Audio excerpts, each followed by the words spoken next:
नमस्कार, जय हिंद, जय भारत।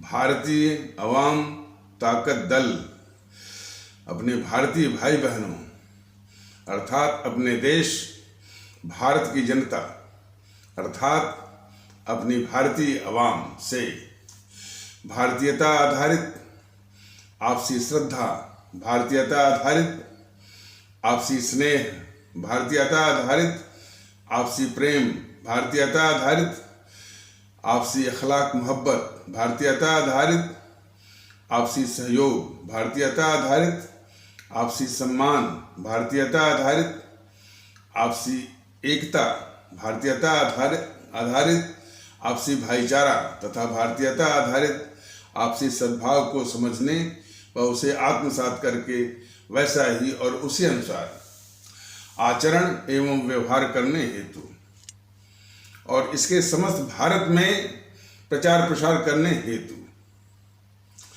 और इसकी अहमियत और महत्व को प्रत्येक देशवासी को समझाकर उसे अपनाते हुए वैसा ही और उसी अनुसार आचरण एवं व्यवहार करने हेतु और प्रत्येक देशवासी को अपना ही भारतीय भाई बहन मानकर, समझकर और अपनाकर उनके साथ वैसा ही और उसी अनुसार आचरण एवं व्यवहार करने हेतु सतत, सदैव और हमेशा अदब के साथ, आदर के साथ अर्ज करता है, विनती करता है। कल के एपिसोड में भारत विभाजन जो इतनी बड़ी त्रासदी इस देश को मिली है आजादी के नाम पर, यानी इस देश के दो टुकड़े किए गए और जिसमें हमारे 25 से 30 लाख भारतीय भाई बहनों ने अपनी जान गंवाई।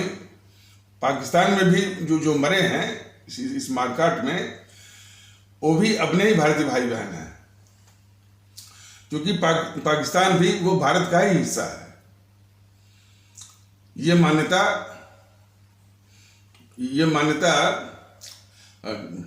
भारतीय अवाम ताकत दल की है और काफी लोग इससे सहमत भी होंगे। और फिर 3 करोड़ से ऊपर लोगों के घर उजड़े और ये अक्सर इसका जो विभाजन करने वाले ये दो अपराधी मोहनदास करमचंद गांधी और जवाहरलाल नेहरू, इनके ऊपर से विभाजन का अपराध किसी और के सिर पर मढ़ने के लिए जो सबसे कारगर जो तर्क दिया जाता है कि और काफी लोगों से सुना जाता है कि धर्म के आधार पर यह देश बटा है। यह देश धर्म के आधार पर नहीं बटा है। हमारे सभी आदरणीय भारतीय भाई बहन ये बिल्कुल अच्छी तरह से समझ लें और जो लोग इस तरह का तर्क देते हैं उनको अच्छी तरह से जवाब भी दें। यह देश धर्म के आधार पर नहीं बटा है। यह शुद्धता जो है सत्ता की छीना झपटी का बहुत दुखद और ट्रेजिक दुष्परिणाम है, सत्ता की छीना झपटी का। और सत्ता की छीना झपटी में जैसा कि बताया गया है कि ये माउंटबेटन जो कि अंग्रेजों का प्रतिनिधि था और उन अंग्रेजों की जरूरत थी कि एक सेफ पैसेज की, इसलिए कि जब अंग्रेजी सेना में बगावत हो गई थी, आज़ाद हिंद फौज की शहादत और कुर्बानी की प्रेरणा के कारण तो अंग्रेज जो है छोड़ने को तो मजबूर हुए ही, अब वो अपनी सुरक्षा के लिए भी वो चिंतित हो गए थे। तो उनको एक सेफ पैसेज की जरूरत थी। तो उन समूह ने ये तय किया कि ये दोनों जो चमचे हैं अंग्रेजी सरकार के, मोहनदास करमचंद गांधी और जवाहरलाल नेहरू, यही उनको एक सुरक्षित रास्ता या सुरक्षित गलियारा यहाँ से और ससम्मान जो है विदाई ये दे सकते हैं। बाकी कोई और ऐसा नहीं है। और जो सुभाष चंद्र बोस होते तो सीधे कहते कि भाई तुम अपना बोरिया बिस्तर पैक करो और जाओ, जितना जल्दी हो सके जाओ। मैंने सुरक्षा की व्यवस्था तो करते, लेकिन इस तरह से राजशाही विदाई के साथ जो कि इन गद्दारों ने मतलब जवाहरलाल नेहरू और मोहनदास करमचंद गांधी ने जो इन अंग्रेजों की विदाई किया है ससम्मान, जिस सम्मान के हकदार नहीं बनते हैं, चूंकि वो इस देश के डकैत थे। अंग्रेजों ने लगभग अपने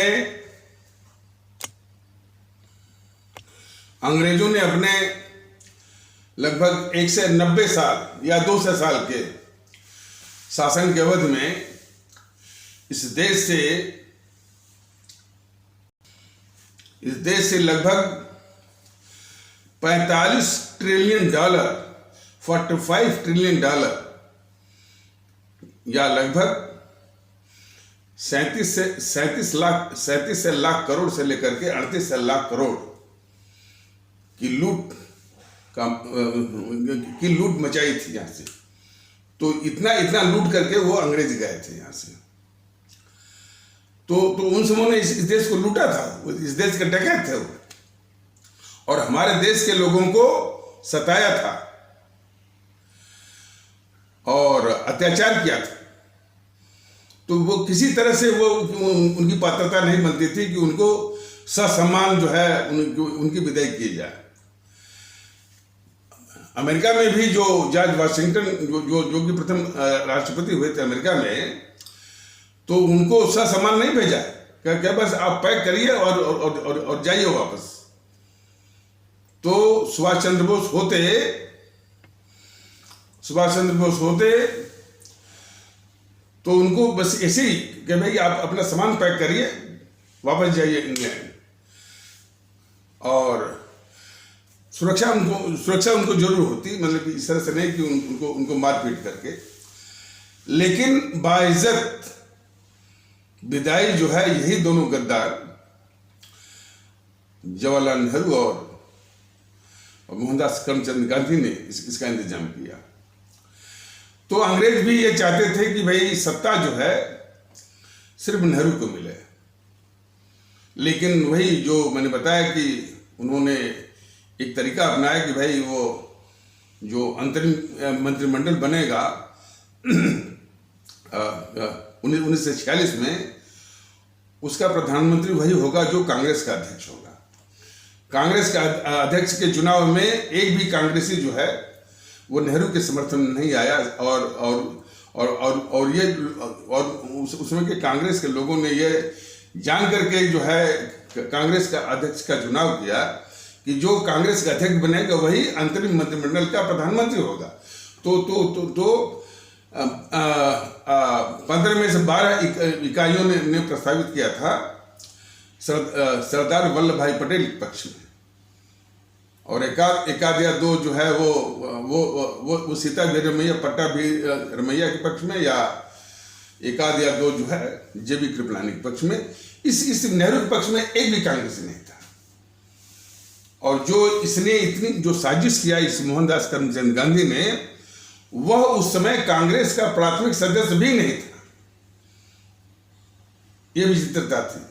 और इसके अलावा जो है जब इस तरह की साजिश की भनक लगी, तो मोहम्मद अली जिन्ना के मेडिकल सेक्रेटरी ने इन कांग्रेसियों को पत्र लिखा कि जिन्ना साहब को जो है यानी वो बोन टीबी हुई है, बोन टीबी हुई है। इस तरह का पत्र लिखने का उनका आशय बस यही था कि ये कुछ ही दिनों के मेहमान हैं, वो दिन यानी कुछ ही वक्त के मेहमान हैं। वो वक्त जो है दिन भी हो सकता है, महीने भी हो सकता है, या एक आध साल भी हो सकता है। तो ये इस तरह का पत्र जो है वो जनता में सार्वजनिक हो गया था। और हम भी जब हम पढ़ते थे इंटरमीडिएट में, और ये करीब 68 की बात है, 1968, तो उसमें बुजुर्ग लोग जिनकी उम्र 70, 72, 75 थी, उनसे मैंने यही सवाल किया कि भाई ये बात मेरे दिमाग में पच नहीं रही है। ये कांग्रेसी कहते हैं कि भाई ये आज़ादी, ये हमने आपको आज़ादी ला के दी और आज़ादी के नाम पर देश बांट दिया और 25 से 30 लाख लोगों की हत्याएं करवा दिया और 3 करोड़ से ऊपर लोगों के घर उजाड़ दिए। ये किसी भी मेरे दिमाग में किसी भी जो संजीद होगा और अपने मुल्क से मोहब्बत करता होगा और अपने आवाम से मोहब्बत करता होगा, उसके दिमाग में यह बात डाइजेस्ट या पचेगी नहीं। तो हमने इसी जो है जिज्ञासा में हमने वो सवाल किया, जो है सन 1968 के आसपास जो कुछ बुजुर्गों से जिनकी उम्र माने 70, 72, 75 के आसपास थी, हमने उनसे यही कहा कि भाई आप लोग तो देखे होंगे और आप लोगों की आंखों के सामने ही ये पूरा तमाशा हुआ होगा, तो बताइए बात क्या थी।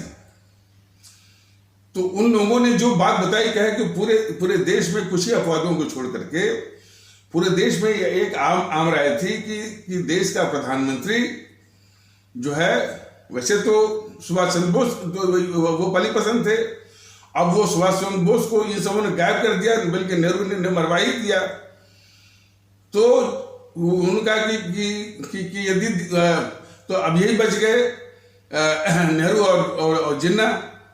पटेल को तो ये दबा ही दिया था इस गद्दार मोहनदास करमचंद गांधी ने। तो नेहरू और जिन्ना में के संबंध में उस समय की अवाम, माने जो वो लोग बता रहे थे, अवाम ये कह रही थी कि कम से कम सबसे प्रथम काम है कि देश हमारा न बटे। तो देश, ये पहला काम था, यानी पहला उद्देश्य था, मकसद था। तो देश न बंटने के लिए जनता की पहली चॉइस थी कि जिन्ना साहब ही इस देश के प्रधानमंत्री बने, ताकि इस देश के ऊपर देश बंटने का जो खतरा है वो टल जाए। ये अवाम की एक आम राय थी, अधिकांश अवाम की उस समय। और कांग्रेस की राय थी, वो कांग्रेस की राय थी सरदार पटेल के पक्ष में। तो इस प्रकार उस नेहरू के पक्ष में कोई नहीं था, न तो अवाम में न तो कांग्रेस में। उस नेहरू को सत्ता दिलाने की साजिश ये जो है माउंटबेटन के, यानी अंग्रेजों के शह पर ये जो है गांधी ने वो जो है ये साजिश किया। तो जैसा कि पिछले एपिसोड में बताया गया कि अरुणा आसिफ अली कहती रह गई भाई इसमें देश में एकता है और इस एकता का इस्तेमाल करके हम लोग आंदोलन चलाएं, अभियान चलाएं, आवरण अनशन करें, धरने पर बैठें और जो है इस देश को किसी हालत में बंटने न दें। लेकिन ये क्योंकि इसके मन में थी कि जो कि ये माउंटबेटन उसको पट्टी पढ़ाया था कि भाई नेहरू जब इसने दावा कर दिया है, इसने मोहम्मद अली जिन्ना ने, तो बस अब एक ही रास्ता बचता है कि इस देश को बांटा जाए, एक टुकड़ा जो है वो जिन्ना के मुंह में डाला जाए, उसको खामोश किया जाए, तभी जाकर के नेहरू जो है प्रधानमंत्री बन सकता है। इसलिए ये जो मोहनदास करमचंद गांधी इस बात आमादा हो गया देश को बांटने के लिए। लेकिन मुंह से क्या बोलता रहा कि पाकिस्तान मेरी लाश पर बनेगा। कितना झूठ बोलता रहा। पाकिस्तान जब बनने लगे तो मेरे शरीर को 2 टुकड़े कर देना, इस तरह का वो पाखंड वो करता रहा। तो जब देश बांटने की बात आई तो देश बांटने की असल मंशा तो अंग्रेजों की भी थी। वैसे तो इन्होंने 5 से 65 रियासतों को वो आजाद कर दिया था, तो वो तो टुकड़े किए थे। लेकिन सरदार पटेल की जो है कूटनीतिक मैंने कुशलता या कौशल के कारण जो है वो 5 से 62 रियासतों को मिला दिए और 3 जो नहीं मिल पा रहे थे उनको भी साम दाम दंड भेद से उनको भी मिला लिया। तो वहां से विफल होने के बाद अब जो है अभी इस देश के दो टुकड़े। तो बांटना तो खुद जो है अंग्रेज ही चाहते थे, या माउंटबेटन खुद वो चाहता था, लेकिन उसका इल्जाम अपने अपने कंधे पर लेना नहीं चाहता था। उसने कहा कि भाई ये नेहरू ये प्रधानमंत्री तभी बन सकता है जबकि देश बांटने का प्रस्ताव कांग्रेस की ओर से आए। तो जैसा कि पिछले एपिसोड में बताया गया था कि जब ये खबर फैली पूरे देश में कि भाई माउंटबेटन ने देश बांटने के लिए शर्त रखी है कि वो प्रस्ताव कांग्रेस की ओर से आना चाहिए, तो देश के लोगों ने सोचा कि भाई कि ये जो कांग्रेस है सही है कि इसने आजादी की लड़ाई का मुखौटा पहने हुए ये जो अंग्रेजी सरकार की मुखबिर और दलाली और चमचा की भूमिका निभाई है। यहाँ तक तो माने यहाँ तक तो देश को माने कोई खास नुकसान वाली बात नहीं थी, लेकिन ये कांग्रेस देश बांटने का प्रस्ताव पास करे और उसका इल्जाम उसका इल्जाम ले बांटने का, देशवासियों को यह बिल्कुल विश्वास ही नहीं था कि ऐसा भी कांग्रेस करेगी। अब बात सही भी है, अभी भी देशवासियों को यह तथ्य, यह सच्चाई, यह हकीकत नहीं बताई गई है, छुपाया गया है कि कांग्रेस ने खुद इस देश को बांटने का प्रस्ताव पास किया हुआ है अपनी कार्य समिति और अपनी जनरल बॉडी के द्वारा। और वाकई में यदि पूरे देश के लोगों को ये जानकारी होती कि कांग्रेस ने खुद देश बांटने का प्रस्ताव अपनी कार्य समिति और आम सभा या जनरल बॉडी के द्वारा पास किया हुआ है, तो यही तो है जेल में देश को बांटने की। तो हर एक जो है भारतीय भाई बहन इसी कांग्रेस से सवाल करता है कि जब तुम ही बांटने वाले हो तो फिर इसका इल्जाम जो है किसी और के सिर पर या जिन्ना साहब के सिर पर तुम कैसे मर रहे हो और कैसे तुम मर सकते हो। ये हर एक सवाल जो है हर एक भारतीय भाई बहन सवाल करता है। लेकिन अब मैं चाहता हूं कि हर एक भारतीय भाई बहन इन कांग्रेसियों से, इन जेएनपीसी वालों से भी, अब बीजेपी वालों से भी करे। अब बीजेपी के साथ साथ जो और भी पार्टियां हैं, समाजवादी पार्टी, टीएमसी, आरजेडी, इनसे भी कि जब तुम जानते हो कि इसी कांग्रेस ने प्रस्ताव पास करके देश बंटवाया है, तो फिर ये क्यों आता है कि देश जो है वो देश जो है जिन्हें साहब ने बंटवाया। तो ये हमारे देशवासियों को, हमारे आदरणीय भारतीय भाई बहनों को जानना जरूरी है कि यह देश धर्म के आधार पर नहीं बटा है, धर्म के आधार पर कतई नहीं बटा है। यह जो है सत्ता की जो छीना झपटी और सत्ता हथियाने की जो हवस नेहरू की थी, उसके कारण देश बटा है, धर्म के आधार पर नहीं। जिसमें वोटिंग हुई थी 90% इस्लाम आस्था वाले भारतीय भाई बहनों ने इस विभाजन के विरुद्ध जो है वो यानी भारत विभाजन के विरुद्ध अपना मत मतलब पाकिस्तान के पक्ष में जो है यानी पाकिस्तान बनने के विरुद्ध जो है 90% हमारे इस्लाम आस्था वाले भारतीय भाई बहनों ने मत दिया था। सिर्फ 10% ही सिर्फ लोग जो है वो जो है इस तरह के भड़कावे में आ गए थे। तो जब 90% लोग जो है वो विभाजन के खिलाफ थे, तब भी ये सब कहते हैं कि ये धर्म के आधार पर देश बटा, और धर्म के आधार पर देश बटा। तो ऐसा करने में बड़े आराम से जो साजिश करते हैं जेएनपीसी वाले, यानी विभाजन का जो इल्जाम है, मैंने इल्जाम जो है जिन्ना साहब या किसी और की मरने पर मरने के लिए इनको वो साजिश चलाने में आसानी होती है, इसीलिए वो कहते हैं कि धर्म के आधार पर।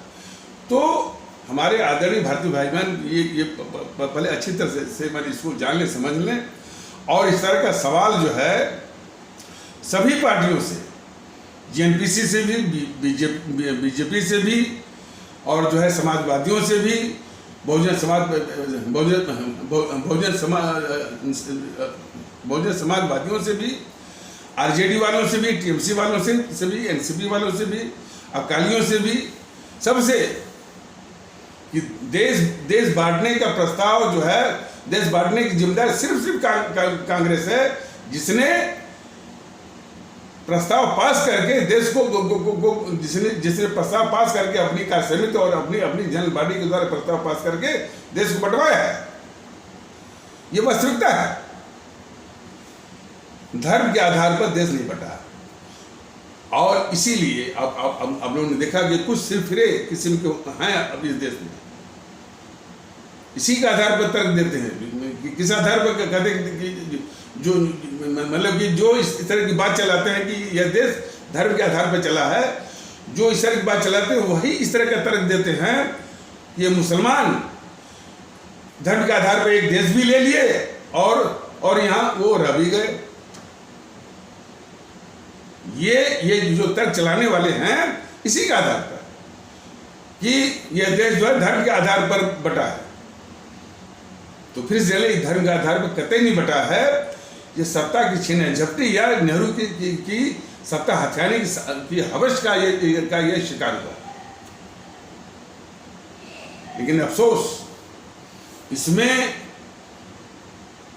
इसमें तो जीएनपीसी वाले तो शामिल हैं ही, बीजेपी वाले तो शामिल हैं ही, समाजवादी, टीएमसी, जैसे जो मैंने अभी बताया, RJD, Bahujan Samaj party, NCP, Shiv Sena, सभी शामिल तो हैं ही। इस्लाम आस्था वाले भारतीय भाई बहनों के जितने भी बौद्धिक वर्ग हैं वो भी शामिल हैं। इनसे भी पूछिए तो अलीगढ़ मुस्लिम यूनिवर्सिटी में सिर्फ जिन्ना साहब की फोटो बस टांगेंगे, लेकिन ये किताब नहीं, और उनके और उनकी घिघी बंद हो जाती है इस पर कि भाई देश बांटने के लिए सिर्फ कांग्रेस वो जिम्मेदार है। अरे हमने तो एक बार जो है इतना मैंने इन सबों के मैंने इस तरह के दिमाग वो भर दिया था कि एक मैंने वो कांग्रेसी या जेएनपीसी का पालतू था, और हालांकि वो इस्लाम आस्था वाले भारतीय भाई बहनों के समाज से ही था, लेकिन वो जैसा लग रहा था कि या तो वो जेएनपीसी या कांग्रेस का पालतू था या वो समाजवादियों का पालतू था। वो ये कह रहा था कि देश जो है वो बीजेपी वालों ने बांटा, आरएसएस वालों ने बांटा इस कदर। तो हमने कहा भैया जिसमें देश बटा 1947 में न तो उसमें बीजेपी थी न और कोई था ही नहीं। तो इतना झूठ तो कम से कम हमारे देश के लोग जाने यह हमारा देश धर्म के आधार पर बिल्कुल नहीं बटा है। सत्ता की छीन झपटी और शुद्ध शब्दों में कि नेहरू की सत्ता हथियाने की हवस। इसलिए तो कांग्रेसियों ने देश को बांट करके जब बांटा और जिसके परिणाम स्वरूप हमारे 25 से 30 लाख लोग मरे। जरा आप लोग बताइए कि अब तक जितने युद्ध हुए हैं, मान लीजिए वो सिकंदर के साथ जो सिकंदर और पोरस जो राजा पुरु थे ना, उनके साथ युद्ध हुआ, मोहम्मद गोरी के साथ युद्ध हुआ, और आपस में जो तमाम इसी देश के अंदर जितने युद्ध हुए, और इसके बाद जो है जब अंग्रेज आए तमाम युद्ध हुए। किसी भी युद्ध में जो जनहानि हुई है अधिक से अधिक 4000, 5000, 10,000, 20,000, 25,000 इतनी तक, अधिक से अधिक 50,000, अधिक से अधिक जिसमें हानि हुई हो किसी भी युद्ध में 50,000 से अधिक किसी भी युद्ध में जनहानि नहीं हुई है। लेकिन ये जो त्रासदी है, आजादी के नाम पर 25 से 30 लाख लोगों की जान गई है, आजादी के नाम पर। कि लीजिए ये आपके लिए आजादी है। देश के 2 टुकड़े, 25 से 30 लाख लोगों की जान गंवाना और 3 करोड़ से ऊपर घर उजाड़ना। और इसीलिए तो नेहरू कह रहा है उस दिन, ट्राइस्ट विथ डेस्टिनी।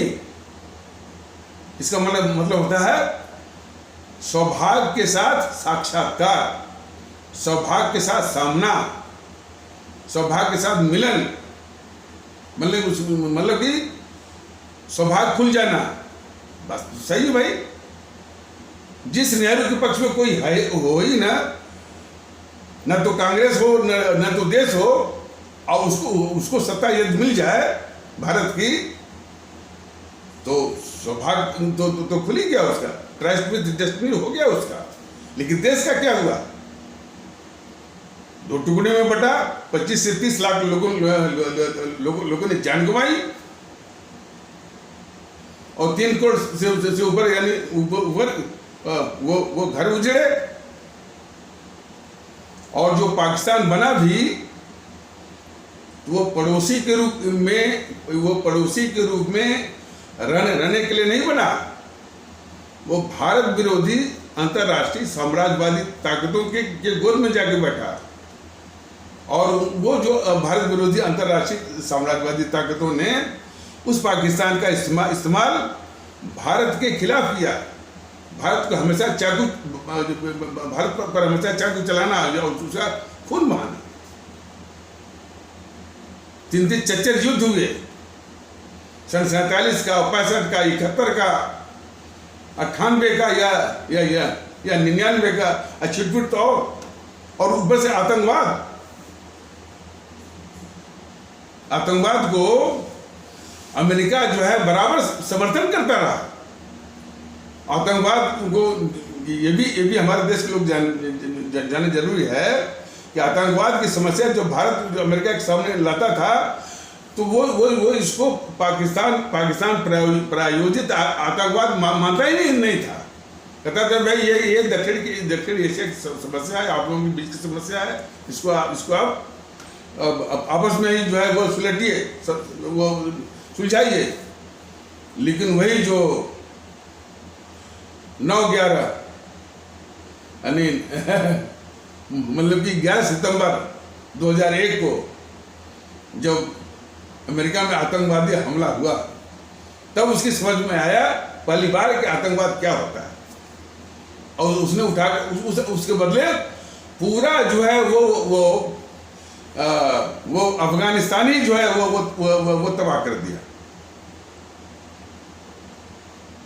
ये हालत एक ही बार। और भारत जो है 30 साल से झेल रहा है। कब भी रहा भाई जो पाकिस्तान प्रायोजित आतंकवाद है, मानने को तैयार नहीं। तब जाकर उसको आतंकवाद की आग थोड़ी लगी और थोड़ा आतंकवाद समझा। तो ये इतना बड़ा अभिशाप मैंने ये झेला भारत, सिर्फ उस देश को बांट करके। और क्यों बांटा गया? सिर्फ नेहरू को, उस नेहरू को सत्ता दिलाने के लिए जिसके पक्ष में, जिसके समर्थन में कोई नहीं था, न तो कांग्रेस न तो जनता इस देश। तो उसका दुष्परिणाम है।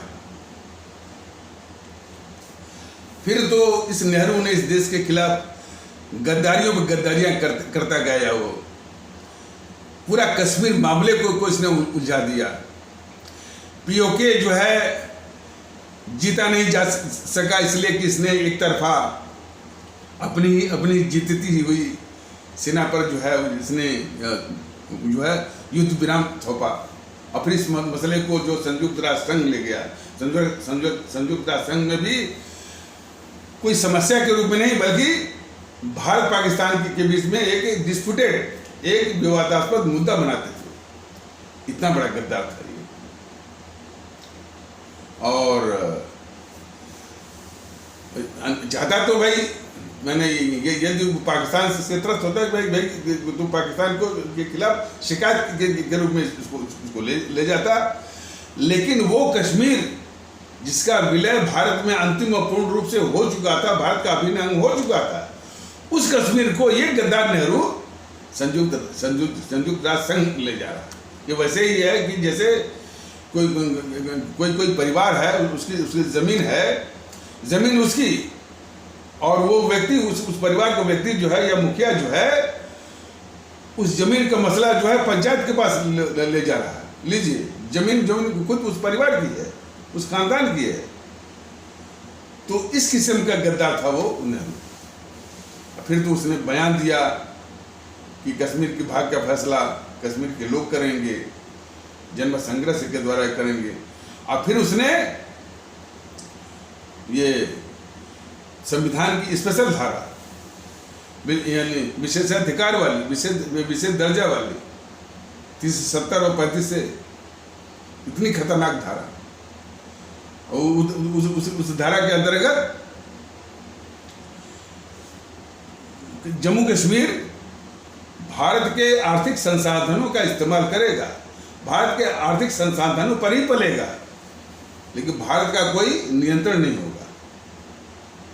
इस तरह का ये खतरनाक प्रावधान हुआ धारा 370 और 35 से। हालांकि सब कह रहे हैं कि टेम्पोररी, अरे ये यदि खत्म न किया गया होता तो वो टेम्पोररी कब तक वो चलता रहता, परमानेंट से भी ज्यादा।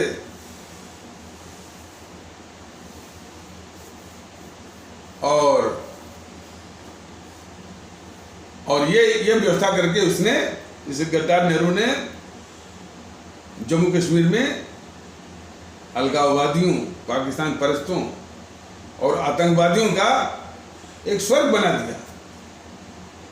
स्वर्ग बना करके वो पाकिस्तान बिल्कुल एक वर्चुअल जो है पाकिस्तान का एक उपनिवेश कॉलोनी बना दिया उस जम्मू कश्मीर को। कौन? जम्मू कश्मीर, जो कि भारत का अभिन्न अंग हो चुका था, क्योंकि उसका विलय भारत में अंतिम और पूर्ण रूप से हो चुका था। तो जिस जम्मू कश्मीर को ये गद्दार नेहरू पाकिस्तान को सौंप नहीं सका, बड़ी बड़ी चालें चली।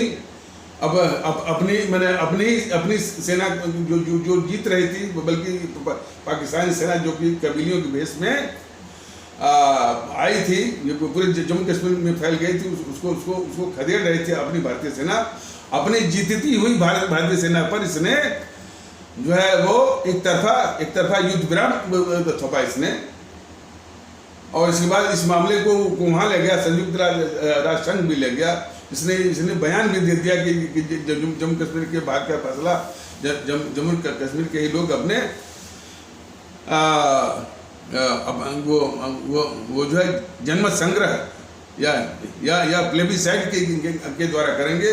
और ये उसने इस तरह का जो वक्तव्य दिया, तो वो उसने ऐसे नहीं दिया, उसकी जरा मंशा जरा पड़ी है। उसको मालूम था कि जम्मू कश्मीर में इस्लाम आस्था वाले भारतीय भाई बहनों की मेजॉरिटी है, वो जो है बहुसंख्यक है। तो उनको पाकिस्तान के पक्ष में बरगलाया जा सकता है, भुलवाया जा सकता है। इसी मंशा को ध्यान में रखते हुए कि पाकिस्तान के पक्ष में उनको बरगला करके जनमत संग्रह पाकिस्तान के पक्ष में किया जा सकता है, जिससे कि वो जम्मू कश्मीर जो भारत का अभिन्न अंग हो चुका था, क्योंकि उसका विलय अंतिम और पूर्ण रूप से हो चुका था, इस कारण तो जो जम्मू कश्मीर भारत का अभिन्न अंग था, उसको पाकिस्तान को सौंपा जा सकता है इस साजिश के द्वारा, जन्म संग्रह वाला। तो इतना खतरनाक गद्दार था वो नेहरू। तो जम्मू कश्मीर को लेकर के तमाम उसी गद्दारियों की जो है लंबी जो है वो अनेक वो फहरिस्तें हैं। लेकिन उतनी ही गद्दारी ये बीजेपी वालों ने, अमित शाह ने, मोदी महोदय ने किया कि धारा 370 और धारा 35 से तो हटा करके तमगा लूट लिया, सत्ता भी हथिया लिया, वोट भी ले लिया। लेकिन नेहरू की जो गद्दारी देश के खिलाफ कश्मीर मुद्दे पर, जो कि अपने देश के सामने ये बताने का फर्ज बनता था बीजेपी वालों का अमित शाह का, मोदी जी का, उसको ये सब निकल गए, खा गए इसको सीधे सीधे वो नेहरू को बचा गए। भारतीय जनता दल का स्पष्ट करना कि जितना जरूरी धारा 370 और 35 से था, उससे भी अधिक जरूरी था कि कश्मीर को लेकर कि जो नेहरू की गद्दारियां थी उसके विषय में देश के सामने जो है स्पष्टता से रखने की बात कि नेहरू ने क्या किया, गद्दारियां क्या इसने। और सिर्फ कश्मीर के मुद्दे पर नहीं, भारत से अंग्रेज जो है जा चुके थे 47 में। फिर इसी से नेहरू ने फिर जो है वो अंग्रेजों के मान अपरोक्ष रूप से अधीन बनाया, यानी भारत को कॉमनवेल्थ का, राष्ट्रमंडल का सदस्य बना करके। इसलिए कि राष्ट्रमंडल का जो अध्यक्ष है वो पदेन by virtue of office ex officio, वो जो है इंग्लैंड का जो किंग या उसकी क्वीन यानी उसका राजा या महाराजा ये राष्ट्रमंडल का एक्स ऑफिसियो या बाय वर्चू ऑफ ऑफिस या पदेन उसका मुखिया होता है, वो उसका अध्यक्ष होता है। तो उसके अधीन यानी फिर कर दिया इस गद्दार नेहरू ने इनडायरेक्टली। और अंग्रेजों के जाने के बाद भी भारत का पहला जो है मुखिया बना इस गद्दार नेहरू ने, फिर अंग्रेज को ही बनाया, माउंटबेटन को, जिसको आजादी कहते हैं। आजाद भारत का पहला मुखिया जो है, गवर्नर जनरल जो है वो गवर्नर जनरल जो है वो माउंटबेटन ही बना। हर तरह से इसने इस गद्दार नेहरू ने इस देश को, यानी फिर वही गुलामी ला करके वो दुख दिया है इस देश को। और इसीलिए ये मोहनदास करमचंद गांधी और अंग्रेज इस जो है वो नेहरू को जो है वो सत्ता दिलवाए। अरे किसी ने इस मोहनदास करमचंद गांधी से पूछा कि अरे भाई, जबकि पूरी कांग्रेस जो है वो सरदार पटेल के पक्ष में थी, तो आपने इस नेहरू को प्रधानमंत्री क्यों बनवाया? तो उसका जवाब जरा आप लोग सुनिए। करा कि वो अच्छी अंग्रेजी बोलता है, विदेशों से जो है वो संबंध बनाने में काफी काबिल है, और वो एक अच्छा अंग्रेज है। देखिए, आजादी लाने के लिए एक तो ये पूरी कांग्रेस जो है अंग्रेजी सरकार की जो है मुखबिर और दलाल रही। हमारे जो है अमर शहीद क्रांतिकारी राजभक्तों ने अपनी जान दी, जान दे करके जो है वो आजादी लाए, अपनी कुर्बानी देकर आजादी लाए। तो जान देकर के अब अपनी कुर्बानी देकर के इन अमर शहीदों ने आजादी लाई। और फिर ये मोहनदास करमचंद गांधी फिर एक अंग्रेज को बिठा दिया इसने, फिर गुलामी ये ला दिया इसने। तो इन तथ्यों को हमारे आदरणीय भारतीय भाई बहन बिल्कुल ठीक से उसको समझें। और ये सवाल सिर्फ जेएनपीसी से नहीं, बीजेपी वालों से जरूर करें। ये तथ्य जानते हुए जो है जेएनपीसी के पापों को तुम क्यों ढक रहे हो?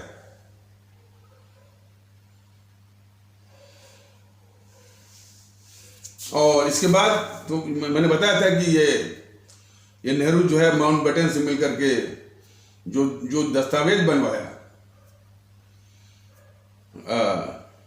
हमारे परम आदरणीय राष्ट्र महानायक राष्ट्रभक्त शिरोमणि नेताजी सुभाष चंद्र बोस, जिनको पूरा देश राष्ट्रभक्ति के मामले में सबसे ऊंचा आदर्श मानता है, उसको ये गद्दार नेहरू जो है अंतर्राष्ट्रीय अपराधी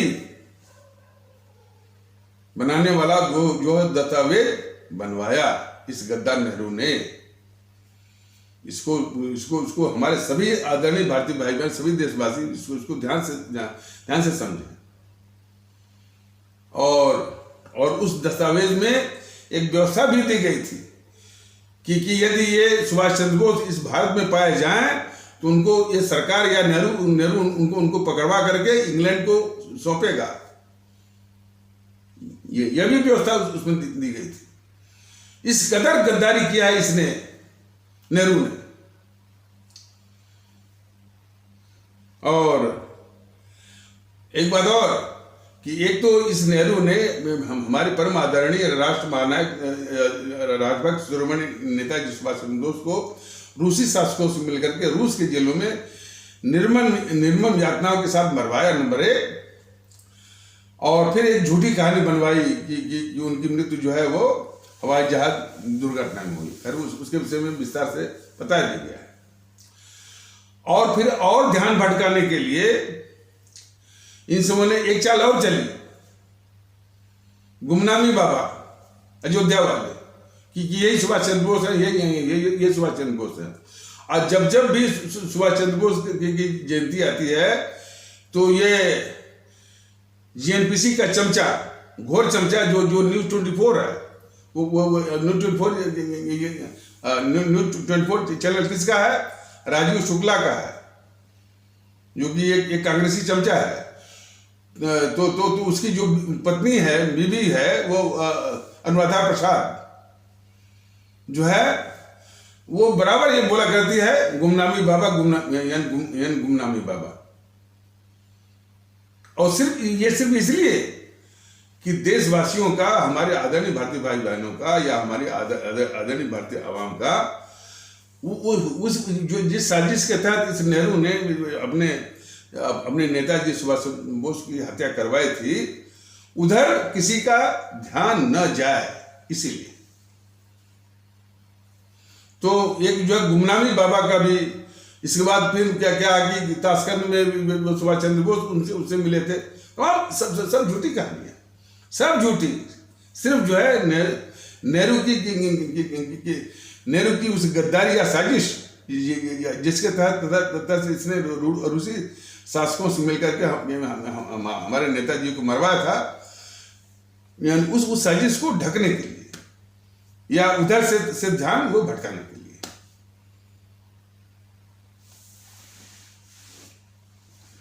तो अब देखिए, जब ये अब इस पर आ जाइए कि अब कांग्रेस की जो है कार्य समिति में जब ये प्रस्ताव आया भारत के विभाजन का, तो कांग्रेस के लोग जो है तैयार नहीं थे।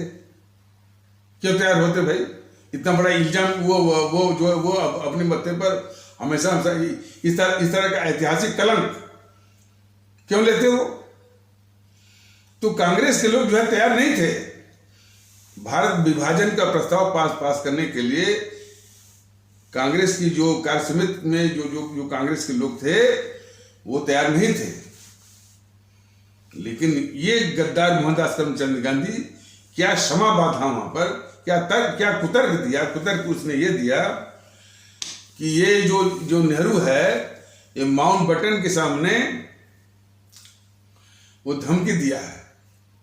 धमकी ये दिया है कि यदि हमको प्रधानमंत्री नहीं बनाया गया तो मैं कांग्रेस को तोड़ दूंगा। तो मोहनदास करमचंद गांधी ने ये बात रखी कि भाई अब कांग्रेस के टूटने का खतरा आ गया है और कांग्रेस को हर हालत में बचाना जरूरी है। और कांग्रेस को बचाने की खातिर यदि देश को बांटना भी पड़े तो कोई बात नहीं है, कोई हर्ज नहीं है। देश को बांट करके भी कांग्रेस को बचाना बहुत जरूरी है। ये बात समझाने में, दबाने में कामयाब हो गया ये गद्दार मोहनदास करमचंद गांधी कांग्रेसियों को। वो सब भारी मन से ये सब भारत के विभाजन का प्रस्ताव जो है वो पास किया। यह कुछ पीसीएस के सवालों में एक सवाल आता है, अब आना शुरू हो गया है कि भारत विभाजन का जो ये कांग्रेस ने प्रस्ताव पास किया था, उस प्रस्ताव का विरोध किसने किया था? ये बहुत ही महत्वपूर्ण सवाल है। और ये सवाल जो है पीसीएस के एग्जाम में मैंने देखा था एक बार, ये यूपी पीसीएस के, ये था कि भारत विभाजन का प्रस्ताव जब ये कांग्रेस ने जो पारित किया, तो उस प्रस्ताव का विरोध किसने किया था? उस प्रस्ताव का एकमात्र विरोध करने वाले थे कार्य समिति में मौलाना अबुल कलाम आजाद।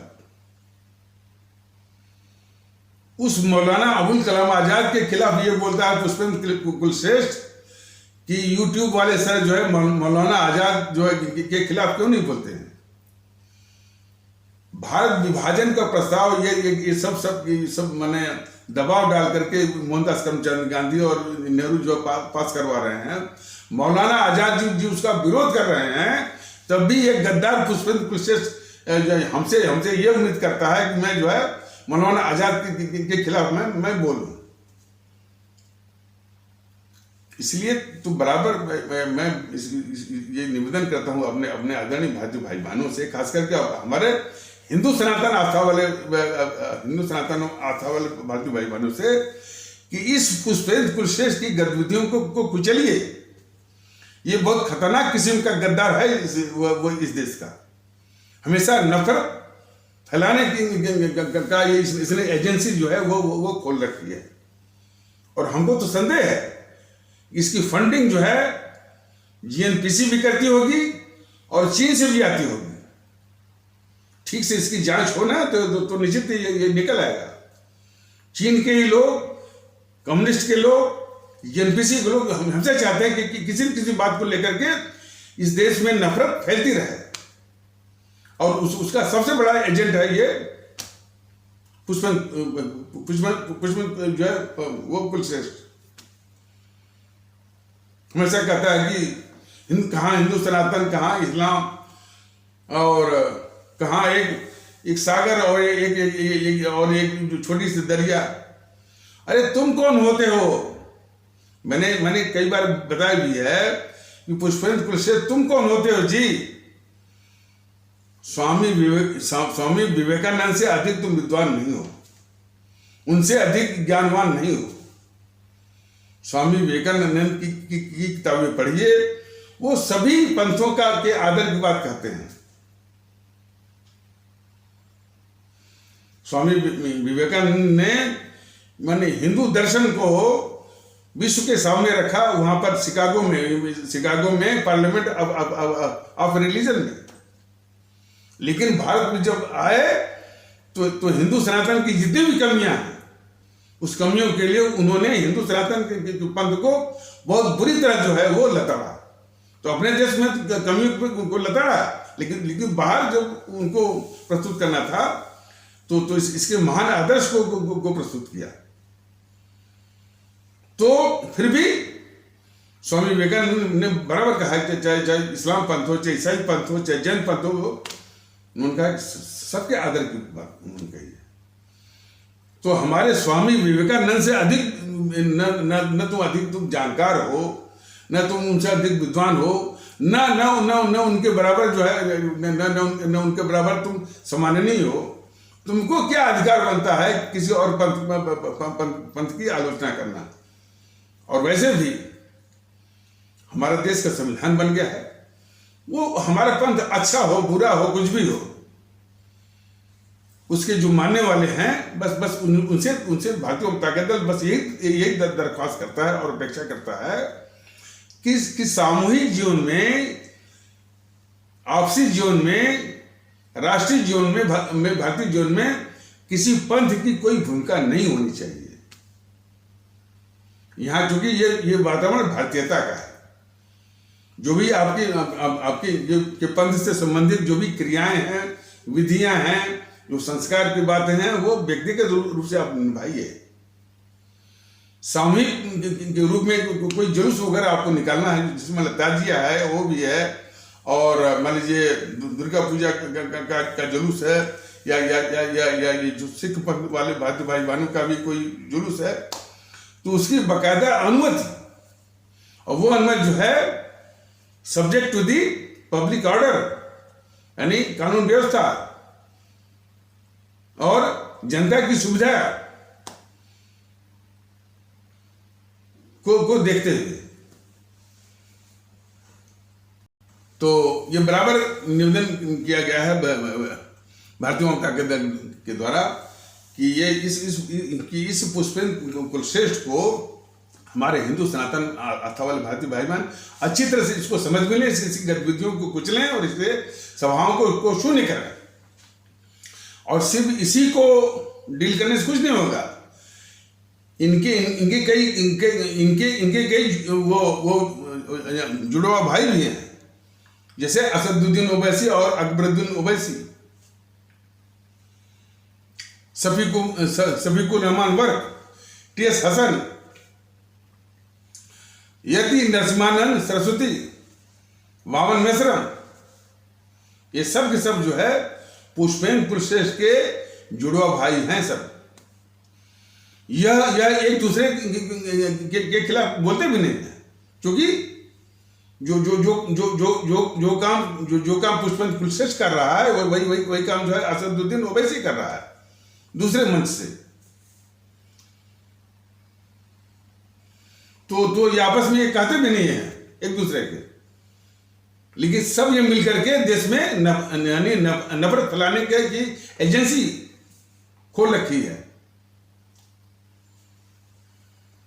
तो बात चल रही थी कि कांग्रेस द्वारा भारत विभाजन के प्रस्ताव को पारित कराने की, तो उसका विरोध सिर्फ करने वाले सिर्फ एक ही थे, वो मौलाना अबुल कलाम आजाद। यह भी देश को जानना चाहिए।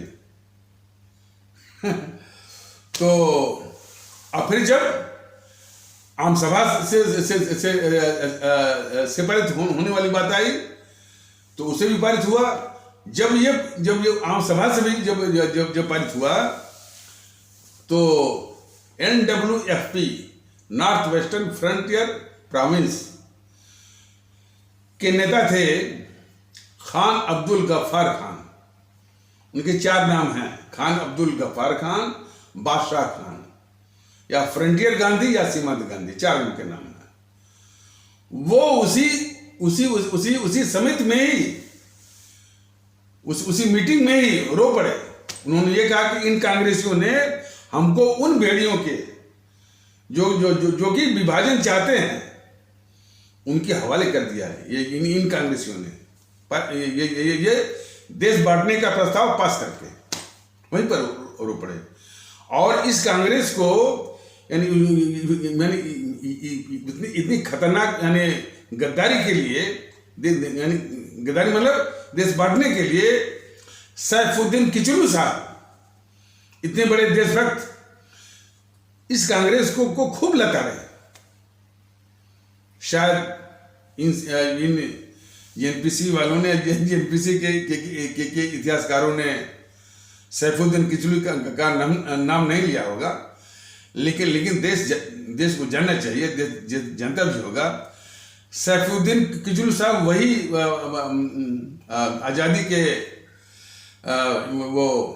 आज़ादी के सपूत थे या क्रांतिकारी या राष्ट्रभक्त थे, जो कि सतपाल जी के साथ वो जो है जलियांवाला बाग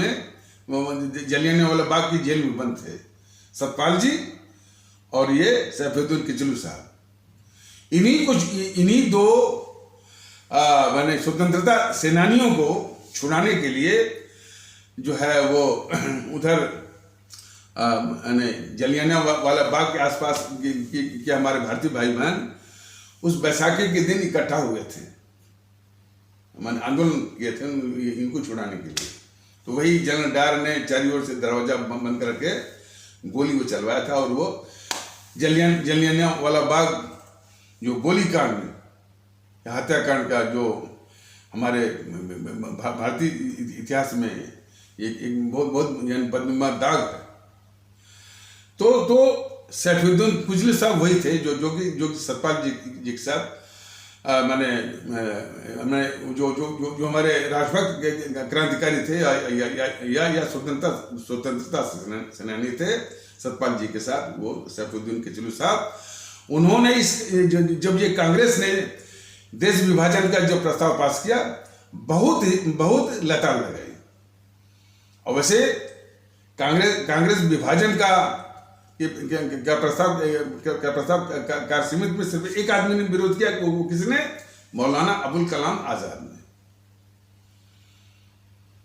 तो जब ये हो गया तो फिर अब वो कैसे बांटा जाए, बांटने के लिए वो उसको लगा दिया गया। एक अंग्रेज था वो रेडक्लिफ कहीं गया हुआ नहीं, वो नक्शा लेके बैठ गया अपने घर में ही वो खींच दिया। और इस तरह से वो खींचा कि कुछ भारतीय भाई बहनों को के आंगन से दीवार गई, आंगन के बीचों बीच से वो रेडक्लिफ इस तरह से दीवार बनाया। और इन सबों को इतनी जल्दी थी वास्तव में। क्लीमेंट एटली जो ब्रिटेन का प्रधानमंत्री था, जो कि शायद 3 जून 1947 को इंडियन इंडिपेंडेंस एक्ट यानी भारत के आजाद होने का अधिनियम उसने पास करवाया ब्रिटेन की संसद से। तो उसमें ये प्रस्ताव था कि 1 साल बाद 1948 में जो है वो आजादी मिलेगी या ये अंग्रेज वो छोड़ेंगे। लेकिन इन समूह की सत्ता हथियाने की इतनी जल्दी थी, 1 साल पहले ही जो है किसी तरह देश को बांट बूट करके जो है लोगों को मार मूर करके जो है सत्ता बस हथियानी है, 1 साल पहले ही। इसके लिए ये सब बहाने देते हैं क्योंकि वो जिन्ना ने जो है वो डायरेक्ट एक्शन, इसका भी हवाला दे रहा था वो पुष्पन कुलश्रेष्ठ की डायरेक्ट एक्शन में कोई जो है पंजाब प्रांत का जो है वो मुखिया था सुरावर्दी, उसने 15,000 हिंदुओं को मरवा दिया। ये सब यही सब इन सब का धंधा है। अरे भाई, जब भारतीय भाई बहनों की जब जान गई तो उसमें क्या हिंदू और क्या मुसलमान। लेकिन हमेशा ये उसको कुरेदते रहते हैं कि इतने हिंदू मारे गए, और इसी तरह और भी कट्टरवादी बोलते हैं कि इतने मुसलमान मारे गए। भारतीय जनता दल के अनुसार और इसी तरह से जितने भी इस तरह का जो दृष्टिकोण लगते होंगे, अरे भाई जो भी हत्या हुई है, जिनकी जान गई है, वो सभी अपने भारतीय भाई बहन है। और जो हत्यारा है वो हत्यारा है। तो डायरेक्ट एक्शन जो इन्होंने जिन्ना साहब ने किया था, इसलिए कि इतनी घोर बने क्या कहते बेईमानी जो ये कर रहा था, ये माने मोहनदास करमचंद गांधी और ये नेहरू जो है, तो इसकी इस बेईमानी को देख कर, बेईमानी इस मामले में कि जिसको न कांग्रेस चाहती है न देश चाहता है, और कौन नेहरू जो कि एकदम निकम्मा कम उम्र का, जिन्ना साहब की अपेक्षा जो है वो कम उम्र का भी था, कम तजुर्बे का भी था, और योग्यता में भी कम था। यानी हर तरह से उससे बेहतर थे वो जिन्ना साहब उससे। तो उन्होंने कहा कि हर तरह से निकम्मा को सत्ता पर बिठाने के लिए, यानी ये दोनों वो साजिश कर रहे हैं। तो कांग्रेसियों के खिलाफ इन्होंने जो है डायरेक्ट एक्शन की बात कही। लेकिन ये जेएनपीसी वाले तो इतने होशियार हैं कि किसी भी चीज को किसी भी रूप में मोड़ देने में ये सब माहिर और सिद्धार्थ होते हैं। इन्होंने तुरंत उसको सांप्रदायिक रंग दे दिया, और सांप्रदायिक हिंसा वो भड़क गई। और सामुदायिक हिंसा भड़कने का फिर आधार उन्होंने लिया कि हमको तुरंत वो चाहिए, आजादी चाहिए, और देश को बढ़ना चाहिए। बताइए, सांप्रदायिक हिंसा हो रही है तो उसका तर्क दिए देश को बांटिए। इस तरह का तर्क जो है ये गद्दार मोहनदास करमचंद गांधी, हालांकि इसने नाटक के रूप में वो नोखाली पहुंच गया था, ये तो इसका नाटक था इसका। तो ये रहा। तो जब रेडक्लिफ ने जो है देश विभाजन का पूरा नक्शा उक्सा फाइनल कर दिया, और ये फाइनल हो गया, नेहरू भी था उसमें, जिन्ना भी शामिल हो गया। जिन्ना को एक टुकड़ा मिल गया, वो शांत हो गया। वो माने इतना मैंने क्या करनी बददिमाग किस्म का वो जिन्ना जो है, एक और तो वो दावा कर रहा है जो है अविभाजित भारत का, अविभाजित भारत के प्रधानमंत्री पद का, एक टुकड़ा उसको मिल गया तो चुप हो गया, शांत हो गया, खामोश हो गया वो। यही तो उसके बददिमागी है। और इसीलिए जो है इन पीसी वालों को बहाना मिल गया, उसके सिर पर जो है पूरे विभाजन का ठिकरा फोड़ने का।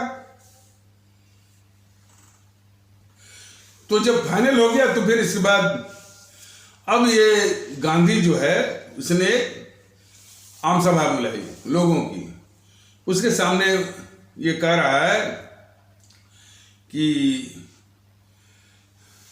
भाई ये देश का बंटना तो जो है इसके पहले क्या बोलता था, पाकिस्तान मेरी लाश पे बनेगा, पाकिस्तान मेरी लाश बनेगा, और आखिर में क्या बोल रहा है कि भाई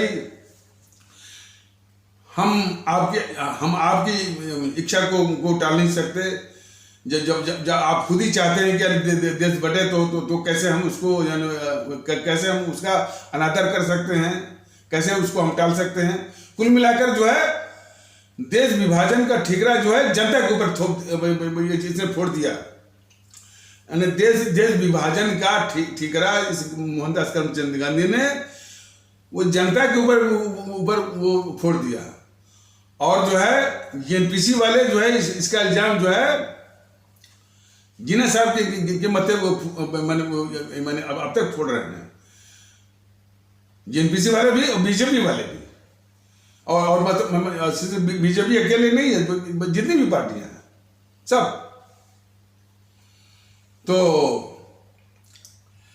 अब देखिए, और कभी कभी ये सब जो है आरएसएस को पकड़ते हैं कि टू नेशन थियरी जो है किसी ने चलाई, आरएसएस ने चलाई, सावरकर ने चलाई। और देखिए सावरकर के पीछे सब इसलिए पड़े रहते हैं ये जो है ये एनपीसी कांग्रेस वाले, कि सावरकर ही एक ऐसे देशभक्त थे जिन्होंने 1857 की हमारे जो प्रथम प्रमुख आजादी की क्रांति थी, उसको ये एनपीसी के जो चाटुकार इतिहासकार जो है उसकी अहमियत को बराबर वो कम करते हैं।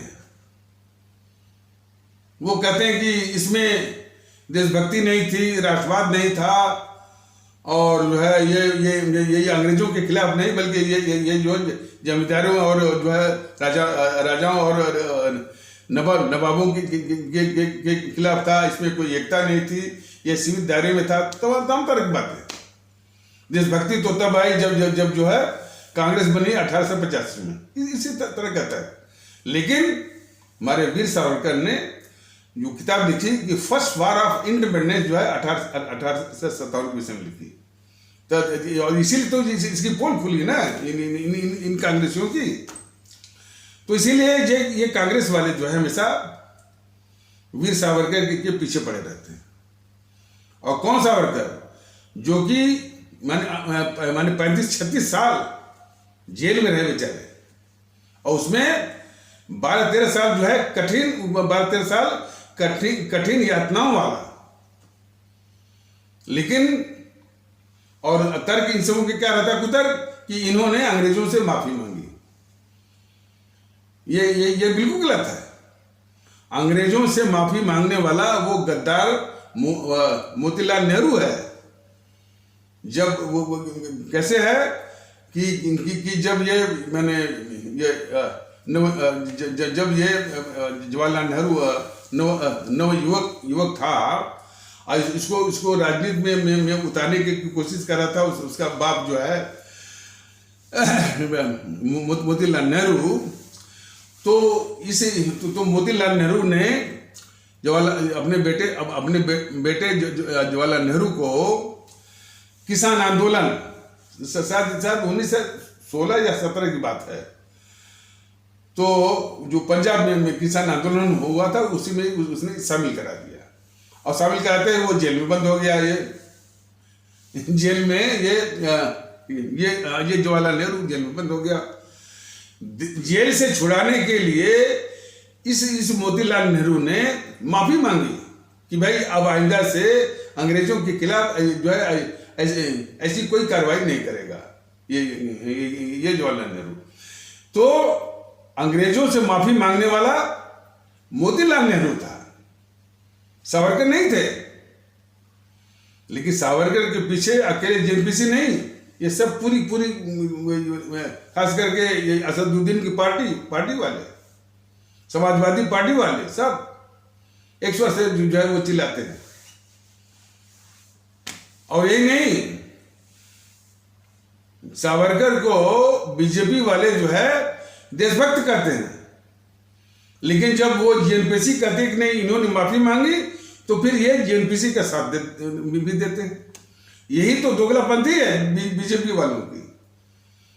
बीजेपी वाले एक और जो है वीर सावरकर को देशभक्त करते हैं, लेकिन जब वो जेएनपीसी इनको अपमानित करने के लिए जब साजिश करती है और तर्क देती है कि इन्होंने अंग्रेजों से माफी मांगी, तो उस विषय पर ये जेएनपीसी ये जेएनपीसी या कांग्रेस के साथ हो जाते हैं कि हाँ इन्होंने माफी मांगी।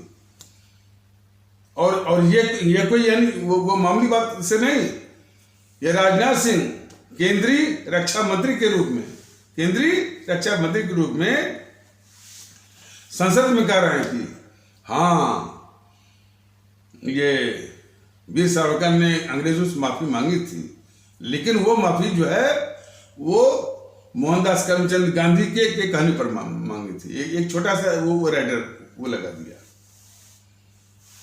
तो किस कदर ये जो है बीजेपी वाले जो है इस जेएनपीसी के पापों को ढकने के लिए, उसको बचाने के लिए लालायित रहते हैं, हमेशा तैयार रहते हैं। बाकी तो देश जानता ही होगा कि जो ये कह रहा था कि पाकिस्तान मेरी लाश में बनेगा, पाकिस्तान मेरी लाश में बनेगा, और वही पाकिस्तान बनवाया, देश का भरोसा तोड़ा और 25 से 30 लाख हमारे भारतीय भाई बहनों की जान ली। 3 करोड़ से ऊपर हमारे भारतीय भाई बहनों के घर वो उजड़वाए इसे मोहनदास करमचंद गांधी ने। और फिर इस जेएनपीसी वालों ने अपनी रक्षा के लिए ढाल के रूप में इसको बना दिया राष्ट्रपिता। जो देश को बांटे वो बन जा रहा है राष्ट्रपिता। जो सत्ता हथियाने के लिए देश को बांटे वो जो है देश का चचा। तो ये एक देश का बाप बन गया और एक देश का चचा हो गया। ये दोनों गद्दार। और जो देश के साथ विश्वासघात कहे कि भाई कहे कि पाकिस्तान मेरी लाश पर बनेगा, और वही देश को बांटे, देशवासियों के विश्वास को तोड़ा, विश्वासघात किया, तो वो सत्य क्या पुजारी। देश बंटवा करके 25 से 30 लाख लोगों की जान लिया, वो अहिंसा का पुजारी। तो ये देख लिए ये तमाशा जो है हमारे भारतीय भाई बहन देखे ना, ये इसी से तो प्रेरित हो करके आज हर भारत विरोधी ताकतों का क्या हौसले बुलंद है उनके। सुना है कि वो जेडीयू के कुछ नेता करें कि भाई हम जातिवाद तो करते हैं, लेकिन जातिवाद एक हकीकत है, ये सही है। भारतीय ओम ताकत दल ने बताया है कि चाहे जातिवाद हो, चाहे संप्रदायवाद हो, चाहे सांप्रदायिकता हो, चाहे भाषावाद हो, चाहे प्रांतवाद हो, क्षेत्रवाद, समूहवाद, कोई भी बात या जहरवाद हो, वो जहर है। जातिवाद भी एक जहर है। इस जो है जो कि हमारे समाज में विखंडन पैदा कर रहा है, बिखराव पैदा कर रहा है, एकता को नष्ट कर रहा है। भारतीय एकता का वो शत्रु है जातिवाद जो है। और उसको जो है जेडीयू का एक नेता या वो नीतीश भी कह रहा था। उसका एक चमचा है जो है वो केसी त्यागी, वो भी कह रहा था कि जातिवाद एक हकीकत है। तो इन सब इस तरह के जो भारतीय समाज विरोधी ताकतों को भारतीय आवाम ताकत दल यही कहना चाहता है कि जातिवाद हकीकत नहीं है, जातिवाद एक बहुत बहुत खतरनाक जहर है, इसकी हकीकत है। तो वो अब जो है, और जो जो जो जो देश को तोड़ते हैं वो निकले हैं भारत जोड़ने के लिए। और तो ये बीजेपी वाले फिर उसको बचा रहे हैं, उसको, राहुल गांधी को नहीं करें भाई, तो तुम तो देश को तोड़ने वाले हो, तुम्हारे मुंह से यानी भारत जोड़ो की बात कितनी जो है वो विडंबना की बात है, दुख की बात है, पाखंड की बात है। ये बात नहीं कहते हैं, बस अबोध बालक 52 वर्ष के बच्चा ये सब बोला करते हैं, या पहले अपनी पार्टी को जोड़ लें। तो इस तरह से बीजेपी वाले जो है, चाहे राहुल गांधी हो, चाहे सोनिया गांधी हो, चाहे जेएनपीसी के, हर वक्त इनके पापों को ढकने के लिए हमेशा तत्पर रहते हैं और तैयार रहते हैं। पीएफआई के केस में आप लोग जान लीजिए, पीएफआई के केस में एक तो 8.5 साल के बाद बहुत तगड़ी तंद्रा या निद्रा से जागे हैं बीजेपी वाले या अमित शाह महोदय। पीएफआई माने 8.5 साल तक जो है वो पीएफआई ठीक थी, अभी इनको जो है वो लग रही है बुरा। और ये देश जानता होगा कि पीएफआई कुछ नहीं है, ये सिर्फ जो है एक पैदा की गई तंजीम है जेएनपीसी के द्वारा। जेएनपीसी के द्वारा वो पैदा की गई है। और दक्षिण के राज्यों में जब भी चुनाव होते हैं तो यही पीएफआई एक जो है एक रिवाइज्ड वर्जन है सिमी का, उसी का एक परिवर्धित संस्करण है सिमी का। ये पीएफआई जो है जो इस देश में हमारे इस्लाम आस्था वाले भारतीय भाई बहनों के तबके से कट्टरवाद जो है वो पता करता है, आतंकवादियों को की सहायता करता है ये। लेकिन ये पैदा किया गया है जेएनपीसी के द्वारा। ये बीजेपी अमित शाह महोदय क्या कर रहे हैं कि सिर्फ सिमी पर कार्रवाई कर रहे हैं, और जो जिसको संरक्षण दे रहा है या जिसने इसको पैदा किया है, उस जेएनपीसी को, उस सोनिया गांधी को, उस राहुल गांधी को ये बचा रहे हैं। तो मान लीजिए कि सिमी को यदि आप खत्म भी कर देंगे और ये जेएनपीसी वाले रहेंगे, तो जेएनपीसी वाले एक नहीं 100 सिमी को खड़ा कर देंगे ये। तो ये इस तरह की समस्याओं का ऐसे ही समाधान करते हैं कि जो जिसके संरक्षण में इस तरह की तंजीमें जो है वो माने देश विरोधी हरकतें करती हैं, उसको ही बचाएंगे। और किसी पोस्ट में भारतीय जनता दल ने बताया भी था कि इस तरह की कार्रवाई जो है ये उसी तरह से है कि जो समस्या रूपी जो वृक्ष है, पेड़ है, उसकी एक छोटी सी पत्ती तोड़ लिया, उसकी छोटी सी टहनी तोड़ लिया, और समस्या अपने स्थान पर बनी रहे, ये साजिश कर रही है बीजेपी या ये अमित शाह महोदय।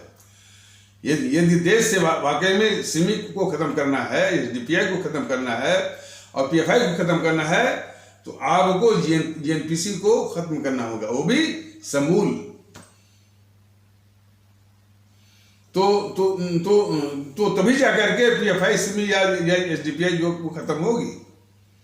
ये इस बात को अमित शाह हो, चाहे मोदी महोदय हो, चाहे बीजेपी वाले हो, बिल्कुल समझ लें, और हमारे देश के लोग भी समझ लें कि पीएफआई जैसे जो है, पीएफआई सिमी या एसडीपीआई जो है वो खत्म हो सकती है, बशर्ते जो है इसके पहले जो है जेएनपीसी खत्म हो, तभी। और ये विचार जो है भी एक देशभक्ति का विचार है, और जो है, और ये जो बीजेपी और मोदी और जो है अमित शाह का जो अप्रोच है वो दिखावे वाला कि कि पीएफआई का जो सरगना है, जो जो जो उसको उत्साह दे रहा है, जो जो उसको पाल रहा है, जो उसको संरक्षण दे रहा है, उसको तो बचाओ और सीमे पर कुछ कार्रवाई करके देश को जो देश को भुलवाते रहो, पाखंड करते रहो। ये जो है, जो पीएफआई का जो राजनीतिक मुखौटा है वो है एसडीपीआई। ये इसकी सहायता के लिए खास करके वो कर्नाटक वगैरह में जो है एसडीपीआई अपने जो है अपने उम्मीदवारों को हटा लेती है इस कांग्रेस या जेएनपीसी को जितवाने के लिए। तो बराबर वो सहायता करती है और विदेश से जो फंडिंग मंगाती भी है देश में अस्थिरता, आगजनी और उपद्रव पहुंचाने के लिए, उसमें से वो फंड जो है जेएनपीसी को भी देती है, जेएनपीसी के नेताओं को भी देती है। अब तो देश में देखा होगा कि जब सीए के विरोध के नाम पर जो आंदोलन, सीए के विरोध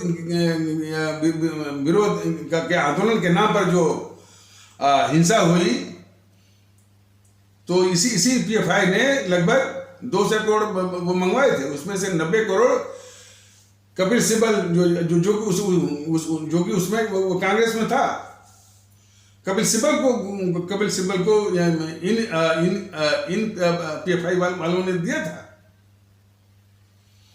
तो कहने का मतलब है कि ये बीजेपी इस तरह की समस्याओं को इसी तरह से निपटाती है कि बस जो समस्या जो है मान लीजिए कि कट्टरवादी आतंकवाद जो देश के अंदर है वो समस्या बनी रहे, और उसका वो एक छोटी सी टहनी, एक से छोटी सी पत्ती तोड़ करके बस पूरा जो है वो तमगा लूटने का। यही जब तक आप वृक्ष को नहीं गिराएंगे, पेड़ को नहीं गिराएंगे, तो ये पत्ती डाली जो है कौन है, सिमी या एसडीपीआई या पीएफआई, पेड़ कौन है, जेएनपीसी। तो जब तक आप पेड़ को नहीं गिराएंगे तो तमाम जो टहनी, तमाम सिमी, पीएफआई, एसडीपीआई, टहनी, डाली, फूल पत्ती जो है वो फैलते रहेंगे और इस देश को डसते रहेंगे।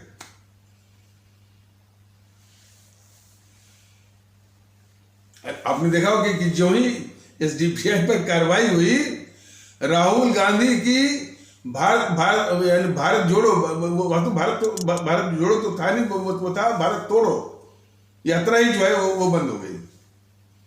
ये गहरा संबंध है। हमारे आदरणीय भारतीय भाई बहन, जरा वक्त के दौर की नजाकत जरा देखिए। जो देश को तोड़ रहा है, जिसने देश को तोड़ा है, वह जो है भारत जोड़ो की बात कह रहा है। जो हिंदू धर्म को या हिंदू पंथ को जो आतंकवादी जो कहता है, जब वक्त आता है चुनाव का तो वो जो हिंदू बन जाता है और कोट के ऊपर जो है वो जनेऊ पहनता है और मंदिर जाकर के वो जो है यानी झाल मचरे बजाता है। यानी जो चाहे तो वो जो है वोट के लिए यानी रूप धारण कर ले। इन सबों ने इतना देश को लूटा, इतने बड़े डकैत हैं। दूसरे को कहते हैं कि भाई कि ये मोदी जी जो है ये चौकीदार चोर है और फलाने ठिकाने, और ये सब कहते रहते हैं कि इस देश में बस अडानी अंबानी। अंबानी कैसे अंबानी हुआ यह देश ने देखा है। इसी जेएनपीसी ने इस अंबानी को अंबानी बनाया और लूट बचाई अंबानी के थ्रू। यानी उद्योग जो इस तरह के उद्योगपतियों का जो मैनिपुलेट करके देश के संसाधन देश के संसाधन का दुरुपयोग करते हुए, और इसकी लंबी कहानी है। तो ये सारे जो है वो पाले गए जो है जेएनपीसी के द्वारा। अब ये उल्टे कह रहे हैं कि मोदी जी जो है पूरा जो बेच दिए हैं अडानी को इसको, जबकि बेचने वाले ये सब हैं जेएनपीसी वाले। लेकिन बीजेपी वाले पलट करके जवाब नहीं देते हैं ताकि देश जो है वो जेएनपीसी की बातों को यकीन करे। क्या साजिश है बीजेपी वालों की। तो खैर ये जेएनपीसी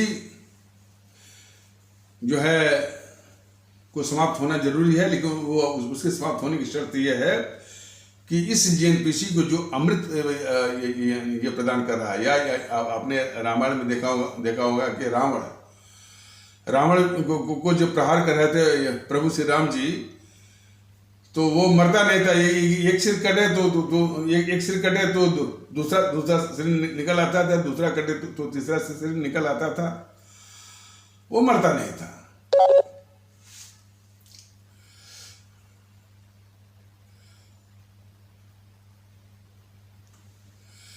और वो मरता नहीं था।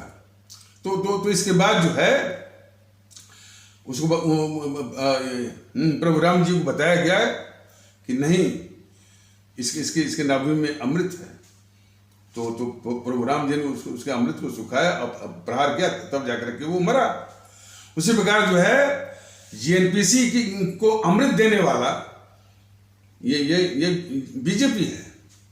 तो यदि जेएनपीसी को समाप्त करना है तो उसके पहले बीजेपी को समाप्त करना जरूरी है, उस अमृत को। तो हमारे भारतीय भाई बहन इन तथ्यों को बहुत गौर से समझें और भारतीयता के भाव को आदर करिए, मजबूत करिए। भारतीयता का धर्म एक होइए और ईवीएम मशीन पर इन सारी देश विरोधी ताकतें, चाहे बीजेपी हो, चाहे जेएनपीसी हो, चाहे कम्युनिस्ट हो, और को नष्ट में नाबूद करने के लिए ईवीएम मशीन पर बिल्कुल वो निश्चय होइए, मन में ठानिए, प्रतिबद्ध होइए। तो इन्हीं आवश्यक शब्दों के साथ इस आवश्यक परिचर्चा को यहीं पर विराम दिया जाता है। तब तक के लिए नमस्कार, जय हिंद, जय भारत।